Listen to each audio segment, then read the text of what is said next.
মায়াপুর গ্রামটা যেন কোনো দক্ষ শিল্পীর তুড়িতে আঁকা এক জীবন্ত ছবি। পাখির কিচিরমিচির আর ভোরের সোনালি রোদে চারিদিক ছলমল করছে। কোথাও কোনো বিপদের চিহ্ন নেই। গ্রামের সবাই জানে চৌধুরী বাড়ির মেয়ে অর্পিতা হল সাক্ষাৎ লক্ষ্মী প্রতিমা, যার হাসিতে পুরো পাড়া আলোকিত হয়ে থাকে। কিন্তু নিয়তির কি নিষ্ঠুর পরিহাস! এই সুন্দর মুখের আড়ালেই যে লুকিয়ে আছে এক হাড়হিম করা ভয়ঙ্কর অভিশাপ, তা ঘুণাক্ষরেও কেউ জানে না।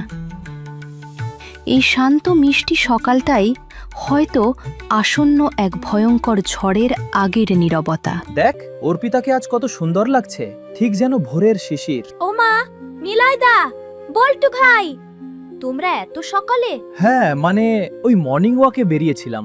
অর্পিতার বাবা মায়ের চোখে আজ আর ঘুম নেই। মনের ভেতর অজানা আতঙ্কের কালো মেঘ জমেছে। ক্যালেন্ডারের পাতার দিকে তাকালেই তাদের বুকটা ছ্যাঁতো করে উঠছে, কারণ আজ অর্পিতার 18তম জন্মদিন। আর সেই সাথে 18 বছর আগের অভিশপ্ত পূর্ণিমা রাত। তারা যে গোপন সত্যটা বুকের ভেতর পাথর চাপা দিয়ে রেখেছে, আজ কি তা বেরিয়ে আসবে সবার সামনে? মেয়ের হাসি মুখের দিকে তাকিয়ে মায়ের কলিজাটা ফেটে যাচ্ছে, কারণ তিনি জানেন সূর্যাস্তের পরেই নেমে আসবে এক ঘোর অন্ধকার, যা হয়তো তাদের সব সুখ কেড়ে নেবে। মেয়েটা কত খুশি দেখছো, কিন্তু আজকের রাতটা যে পূর্ণিমা, আমার বুক কাঁপছে। মনে হচ্ছে বড় কোনো বিপদ আসছে। চুপ করো, দেয়ালেরও কান আছে। 18 বছর আগে তান্ত্রিক বাবা বলেছিলেন পূর্ণিমার রাতে ওর উপর সেই পিশাচের অভিশাপ জেগে উঠবে। আমাদের তৈরি থাকতে হবে। আমি জাদুর মাদুলিটা এনেছি, ওটা ওর গলায় পরিয়ে দেব। কিন্তু ও যদি আবার সেই পিশাচিনী রূপ ধরে, তখন কি হবে? তাহলে এই গ্রাম ধ্বংস হয়ে যাবে, আর আমাদের আদরের অর্পিতাকে আমাদের চিরতরের জন্য হারাতে হবে। সেটা আমি হতে দেব না। দুপুরের কড়া রোদও আজ মায়াপুর গ্রামের মানুষের মনে সাহস জোগাতে পারছে না। চায়ের দোকানের আড্ডায় হাসির বদলে আজ ফিসফিসানি, সন্দেহ আর ভয়ের গুঞ্জন শোনা যাচ্ছে। কেউ বলছে রাতে জঙ্গলে লাল চোখ দেখেছে, আবার কেউ বলছে তার পোষা গরু ছাগল নিমিষেই হাওয়া হয়ে গেছে। বাতাসের সাথে যেন একটা পচা ভুতুরে গন্ধ ভেসে বেড়াচ্ছে, আর গ্রামের প্রতিটি প্রাণী বুঝতে পারছে আজ রাতে এই গ্রামে কিছু একটা ভয়ঙ্কর ঘটতে চলেছে, যা আগে কখনো ঘটেনি। ও মোড়ল মশাই, ব্যাপারটা সুবিধের মনে হচ্ছে না। কাল রাতে আমার গোয়ালের দুটো ছাগল উধাও।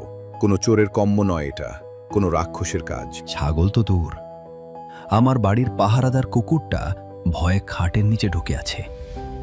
ও নাকি জঙ্গলে জ্বলন্ত লাল চোখের ভূত দেখেছে। লাল চোখ? ওটা নির্ঘাত টমেটো চোর হবে। আমার ফ্রিজ থেকেও দুটো টমেটো মিসিং। ভূত টমেটো দিয়ে চাটনি বানাচ্ছে বোধহয়। ঠাট্টা করিস না বল্টু, ব্যাপারটা সিরিয়াস। আমি কাল রাতে অদ্ভুত এক ছায়া দেখেছি জঙ্গলের দিকে যেতে। মানুষ নয়, আবার জানোয়ারও নয়, ওটা অন্য কিছু। সাবধান সবাই, আজ পূর্ণিমা। তান্ত্রিক বুড়ো বলেছে আজ রাতে বিপদ বাড়তে পারে। সবাই সূর্যাস্তের আগে ঘরে ফিরবে, কেউ বাইরে থাকবে না। পশ্চিম আকাশে সূর্য ডুবতেই মায়াপুর গ্রামের বুকে নেমে এলো এক অশুভ গা ছমছমে ছায়া। গোধূলির এই রক্তিম আলো যেন আজ কোনো মহা বিপদের সংকেত নিয়ে এসেছে অর্পিতার জীবনে। হঠাৎ করেই অর্পিতার শরীরটা কাঁপতে শুরু করলো, যেন তার শিরা উপশিরায় কোনো অচেনা আদিম শক্তি জেগে উঠছে। এতদিন যেই মেয়েটা ফুলের মতো কোমল ছিল, তার ভেতর থেকে আজ হিংস্র কিছু একটা বেরিয়ে আসার জন্য ছটফট করছে। মায়ের হাজারো চেষ্টা, কান্না আর জাদুর মাদুলিও কি আজ তাকে আটকে রাখতে পারবে? মা, আমার খুব গরম লাগছে, শরীরটা কেমন যেন করছে। মনে হচ্ছে ভেতর থেকে কেউ বের হতে চাইছে। মা, আমি নিজেকে সামলাতে পারছি না। ভয় নেই মা, শান্ত হ। এই নে, তান্ত্রিক বাবার দেওয়া এই মাদুলিটা পর। আর খবরদার আজ রাতে ঘর থেকে এক পাও বের হবি না।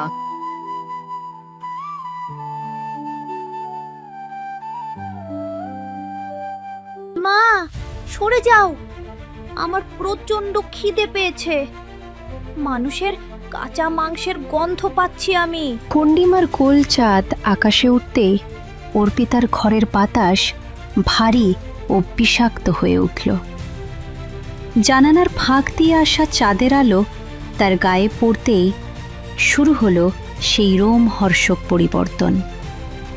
হাড় মটমট করা শব্দ আর গলার ভেতর থেকে উঠে আসা পৈশাচিক গোঙানি বুঝিয়ে দিল অর্পিতা আর নেই। জেগে উঠেছে নর পিশাচিনী। তার মায়াবী চোখগুলো এখন জ্বলন্ত কয়লার মতো লাল, আর নখগুলো যেন ধারালো খঞ্জর। আজকের রাতে সে শিকারের খোঁজে বের হবে, আর তার সামনে যা আসবে কিছুই রেহাই পাবে না। অর্পিতা ঘুমিয়ে গেছে, এখন আমার রাজত্ব। মাংস চাই, তাজা রক্ত চাই। গ্রামের কেউ আজ বাঁচবে না। গ্রামের মাটির রাস্তা আজ জনমানবহীন। ঝিঁঝি পোকার ডাক ছাড়া আর কোনো শব্দ নেই, যেন মৃত্যুপুরী। অমাবস্যার অন্ধকারের চেয়েও আজকের জোছনা রাতটা যেন বেশি রহস্যময় আর ভয়ঙ্কর মনে হচ্ছে। সাহসী নিলয় আর তার ভীতু বন্ধু বল্টু হাতে টর্চ নিয়ে সেই অজানা রহস্যের সন্ধানে বের হয়েছে। বল্টুর বুকের ধূপপুকানি ঢাকের শব্দের মতো শোনা যাচ্ছে, কারণ প্রতিটা ঝোপঝাড়ের আড়ালে যেন বিপদ অত পেতে আছে। তারা জানে না আজ রাতে তারা এমন কিছুর মুখোমুখি হবে যা তাদের দুঃস্বপ্নেও আসেনি। নিলয় ভাই, দোহাই লাগে ফিরে চলো না। আমার মনে হচ্ছে পেছনের ঝোপে কেউ আছে। ওটা যদি সেই লাল চোখের ভূত হয়, আমার তো হার্ট অ্যাটাক হয়ে যাবে। আমার এখনো বিয়ে করা বাকি। ভূত বলে কিছু নেই বল্টু, নিশ্চয়ই কোনো বুনো জানোয়ার গ্রামে ঢুকছে। আমি আজ এই রহস্য ভেদ করবই।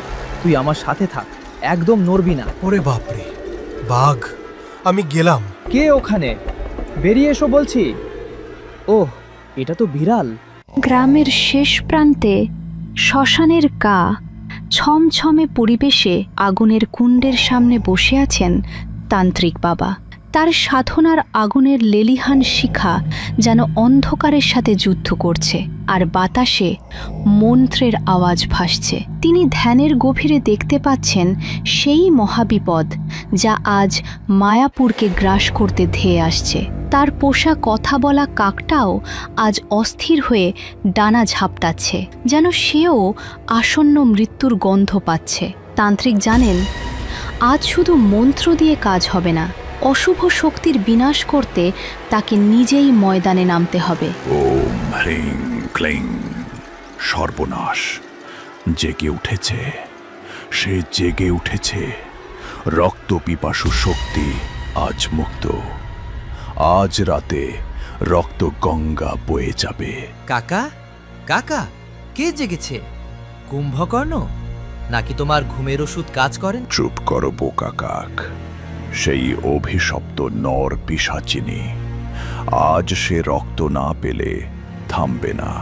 নিলয় ছেলেটা বিপদে পড়তে যাচ্ছে, আমাকে এখনই যেতে হবে। গ্রামের ছিচকে চোর ফটিক ভেবেছিল আজ রাতটা তার চুরির জন্য একদম সেরা সময়, কারণ সবাই ভয়ে ঘরে ঢুকে আছে।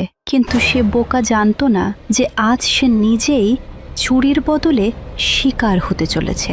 গাছের মুগডাল থেকে এক জোড়া জ্বলন্ত চোখ তার প্রতিটি নড়াচড়া লক্ষ্য করছে, ঠিক যেমন বাঘ তার শিকারের দিকে তাকিয়ে থাকে।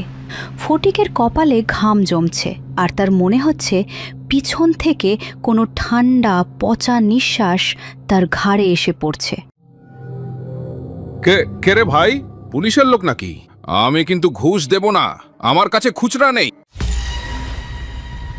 ঘুষ চাই না, তোকে চাই, তোর গিলু খাবো। ওরে বাপরে, গেছি রে। পেতনি মাগো, সামান্য মুরগিতে আমার খিদে মিটবে না, আরো বড় কিছু চাই। মানুষের রক্ত চাই।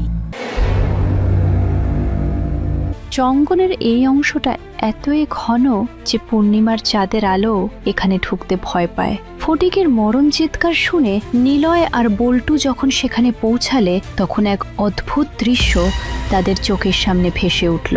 গাছের ডালে বসে থাকা সে ছায়া মূর্তিটি মানুষ নাকি জানোয়ার তা বোঝার উপায় নেই। নিলয়ের সাহসী মনও আজ কেঁপে উঠছে, কারণ ওই জ্বলন্ত চোখের দৃষ্টিতে এমন এক আদিম হিংস্রতা আছে যা কোনো সাধারণ প্রাণীর হতে পারে না। ওই দিক থেকে শব্দ এলো। ফটিক চোরের গলা মনে হলো। চল বল্টু। নিলয়, ওটা কি ট্রাফিক সিগন্যাল? গাছে লাল আলো জ্বলছে কেন? নাকি জোনাকি পোকার সর্দার? কে তুমি? নিচে নেমে এসো। কেন গ্রামের মানুষকে ভয় দেখাচ্ছ? মুহূর্তের মধ্যেই নীরব জঙ্গলটা রণক্ষেত্রে পরিণত হলো। পিশাচিনী বিদ্যুৎ গতিতে গাছ থেকে নেমে এসে নিলয়ের ওপর ঝাঁপিয়ে পড়ল। তার ধারালো নখ আর গগনবিদারী হুঙ্কার শুনে বল্টুর আত্মা খাঁচা ছাড়া হওয়ার জোগাড়। নিলয় তার সবটুকু শক্তি আর বুদ্ধি দিয়ে আত্মরক্ষা করার চেষ্টা করছে, কিন্তু পিশাচিনীর অতি প্রাকৃত শক্তির সামনে সে যেন নিতান্তই অসহায়। ঠিক সেই সময় ভয়ে কাঁপতে থাকা বল্টুর হাত থেকে অজান্তেই এমন একটা কাজ হয়ে গেল যা ঘটনার মোড় ঘুরিয়ে দিল। তুই আমার খাবার হবি।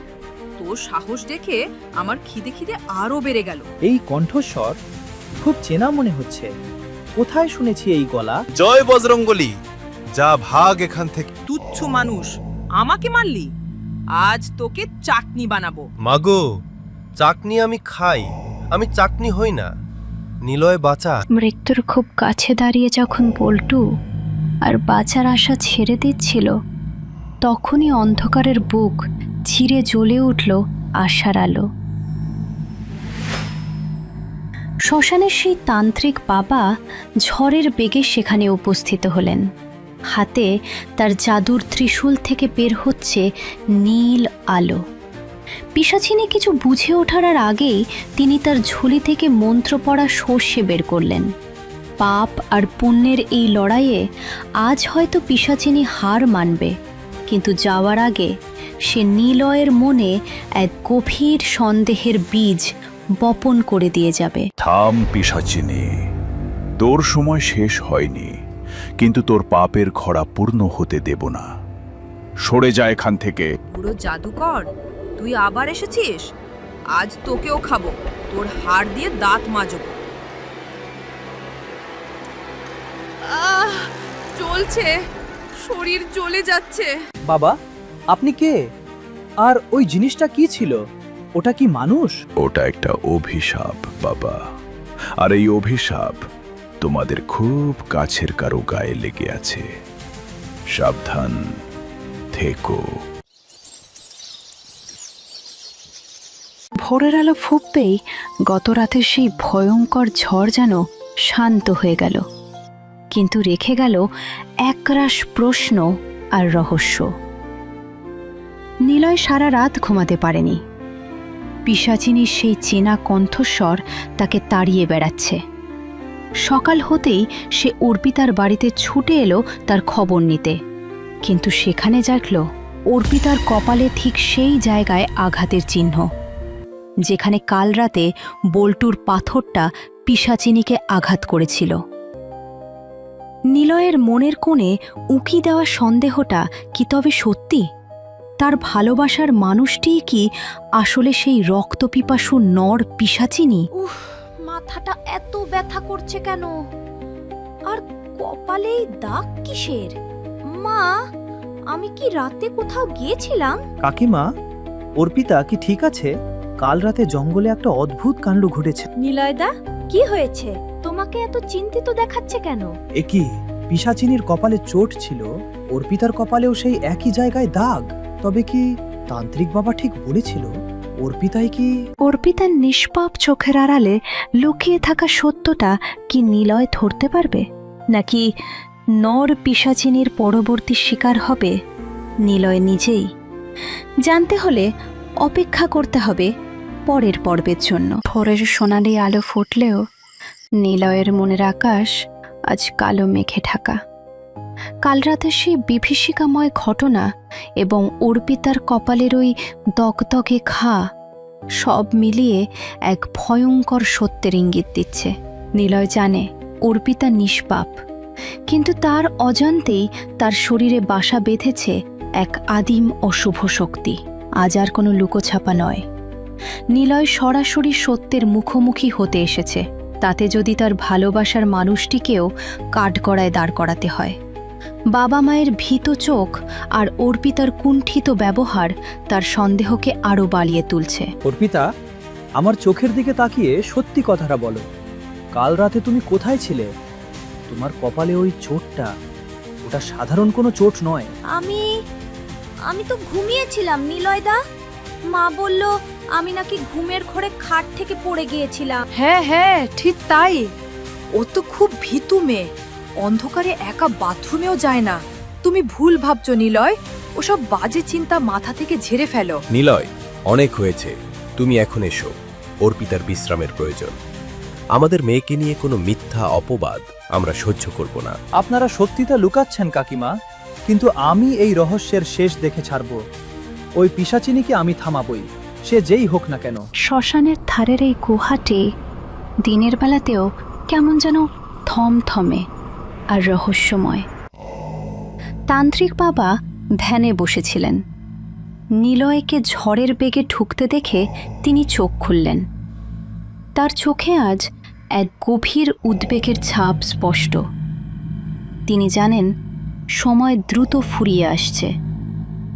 অর্পিতার ভেতরের পিশাচিনী সত্তাটি দিন দিন আরও শক্তিশালী হয়ে উঠছে এবং খুব শীঘ্রই এটি অর্পিতার মানব সত্তাকে পুরোপুরি গ্রাস করে ফেলবে।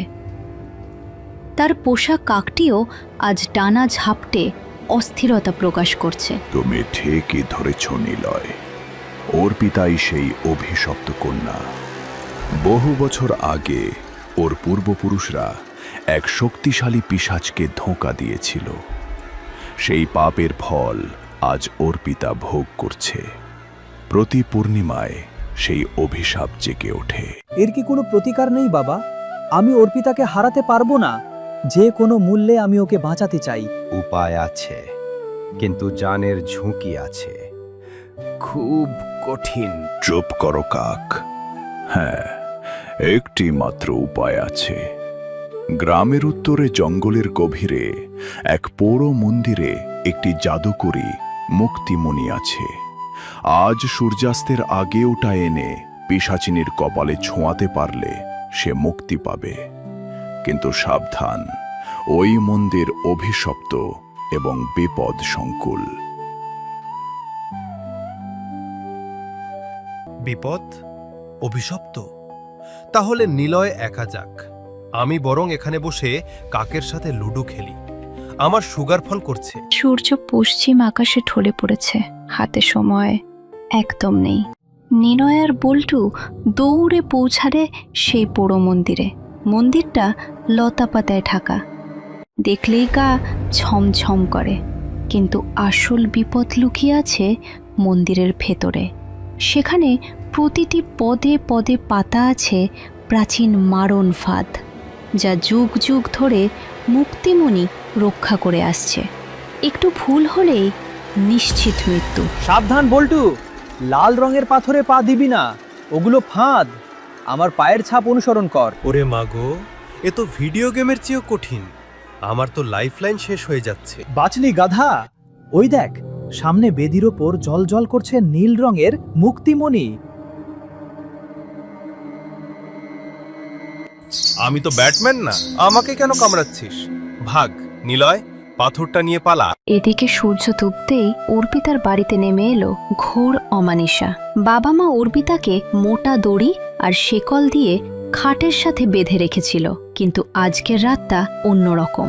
অভিশাপের শক্তি আজ এতটাই প্রবল যে সাধারণ লোহালক্কর তাকে আটকে রাখতে পারবে না। অর্পিতার করুণ আর্তনাদ ধীরে ধীরে বদলে যেতে লাগলো হিংস্র পশুর গর্জনে। তার চোখ দুটো আবার সেই ভয়ঙ্কর জ্বলন্ত কয়লার মতো লাল রং ধারণ করলো। মা, বাবা, আমাকে ছেড়ে দাও, আমার শরীর ছিঁড়ে যাচ্ছে। আমি আর সহ্য করতে পারছি না। একটু সহ্য করো মা, নিলয় গেছে মুক্তির উপায় আনতে। ও ঠিক সময়ে ফিরে আসবে। মুক্তি? কোনো মুক্তি নেই, কেউ আমাকে আটকাতে পারবে না। পালাও, ও আর আমাদের মেয়ে নেই, ও এখন দানব। পিশাচিনী ছাড়া পেতেই গ্রামে শুরু হলো ত্রাসের রাজত্ব। সে বাতাসের বেগে এক বাড়ি থেকে আরেক বাড়িতে হামলা করতে লাগলো। তার গগনবিদারী চিৎকারে গ্রামের মানুষের রক্ত হিম হয়ে গেল। সবাই প্রাণ ভয়ে দিক বিদিক পালাতে শুরু করলো। এমন সময় নিলয় আর বল্টু মন্দির থেকে মুক্তিমণি নিয়ে ফিরে এলো। গ্রামের এই ধ্বংসলীলা দেখে নিলয় দ্রুত পিশাচিনীর দিকে এগোলো, আর বল্টু ভয়ে লুকানোর জন্য একটা নিরাপদ জায়গা খুঁজতে লাগলো। পালাবি কোথায়? আজ তোদের সবার রক্ত খাবো। মায়াপুর আজ শ্মশান হবে। ওরে বাবা, আমি নেই, আমি অদৃশ্য হয়ে গেছি, কেউ আমাকে দেখতে পাচ্ছে না। গ্রামের মাঝখানের খোলা মাঠে পিশাচিনীর মুখোমুখি হলো নিলয়। তার হাতে জ্বলজ্বল করছে সেই নীল মুক্তিমণি, যার আলোয় পিশাচিনীর চোখ ধাঁধিয়ে যাচ্ছে। পিশাচিনী মণিটি দেখেই গর্জন করে উঠল, কারণ সে জানে ওটাই তার ধ্বংসের একমাত্র কারণ। শুরু হলো এক অসম লড়াই। একদিকে পিশাচিনীর অতি প্রাকৃত ধ্বংসাত্মক শক্তি, আর অন্যদিকে নিলয়ের সাহস ও ভালোবাসা। তান্ত্রিক বাবাও এসে যোগ দিলেন এই মহাযুদ্ধে। অর্পিতা, থামো। আমি জানি তোমার ভেতরে তুমি এখনো বেঁচে আছো। এই অভিশাপের কাছে হার মেনো না, ফিরে এসো। অর্পিতা মৃত, এখন শুধু আমি আছি, আর তুই আমার প্রথম শিকার হবি। নিলয়, আমি ওকে বেশিক্ষণ আটকাতে পারবো না। ওর শক্তি অনেক বেড়ে গেছে। তুমি দ্রুত মনের শক্তি ব্যবহার করো। পিশাচিনী তার সমস্ত আদিম শক্তি দিয়ে তান্ত্রিকের জাদুর বলয় ভাঙার চেষ্টা করছে। তার গর্জনে আকাশ বাতাস কাঁপছে, মাটিতে ফাটল ধরছে। তান্ত্রিকের শক্তিও দ্রুত ফুরিয়ে আসছে, তার হাত কাঁপছে। নিলয় বুঝতে পারছে এখনই কিছু না করলে সব শেষ হয়ে যাবে, কিন্তু পিশাচিনীর এত কাছে যাওয়া মানে নিশ্চিত মৃত্যু। তবুও অর্পিতাকে বাঁচানোর জন্য নিলয় নিজের প্রাণের মায়া ত্যাগ করে এগিয়ে যাওয়ার সিদ্ধান্ত নিল। জলদি করো নিলয়, আমার শক্তি শেষ হয়ে আসছে, বলয় ভেঙে যাচ্ছে। আমি আসছি অর্পিতা, আমাকে তোমার কাছে যেতেই হবে, তোমাকে বাঁচাতেই হবে। বোকা মানুষ, তুই নিজে মরতে এসেছিস। নিলয় পিশাচিনীর হাতের মুঠোয় তার নিঃশ্বাস বন্ধ হয়ে আসছে। মনে হচ্ছে সব আশা শেষ। ঠিক সেই মুহূর্তে বল্টু দৌড়াতে শুরু করে। ভয়ে তার বুদ্ধি লোপ পেয়েছে। সে দৌড়াতে গিয়ে হোঁচট খেল এবং তার হাতে থাকা একটা আধ খাওয়া বিশাল তরমুজ উড়ে গিয়ে সোজা পিশাচিনীর মুখে লাগলো। এই অপ্রত্যাশিত আঘাতে পিশাচিনী বিভ্রান্ত হয়ে পড়ল। আমার চোখ কি মারলো? আমি কিছু দেখতে পাচ্ছি না। সরি, আমি আসলে তরমুজ ডেলিভারি দিতে এসেছিলাম, ভুল ঠিকানায় চলে এসেছে। পিশাচিনী যখন চোখ ডলছে, নিলয় কাল বিলম্ব না করে লাফ দিয়ে উঠে দাঁড়ালো। এটাই তার শেষ সুযোগ। সে দৌড়ে পিশাচিনীর খুব কাছে চলে গেল। পিশাচিনী তাকে আবার ধরার জন্য হাত বাড়ালো, কিন্তু এবার নিলয় দ্রুত তার হাতে থাকা মুক্তিমণিটি পিশাচিনীর কপালে ঠিক সেই আঘাতের চিহ্নটির ওপর গায়ের জোরে চেপে ধরল। পেরেছি, আমি পেরেছি। না, এটা হতে পারে না। আমার শক্তি সব শেষ হয়ে যাচ্ছে। ছাড় আমাকে।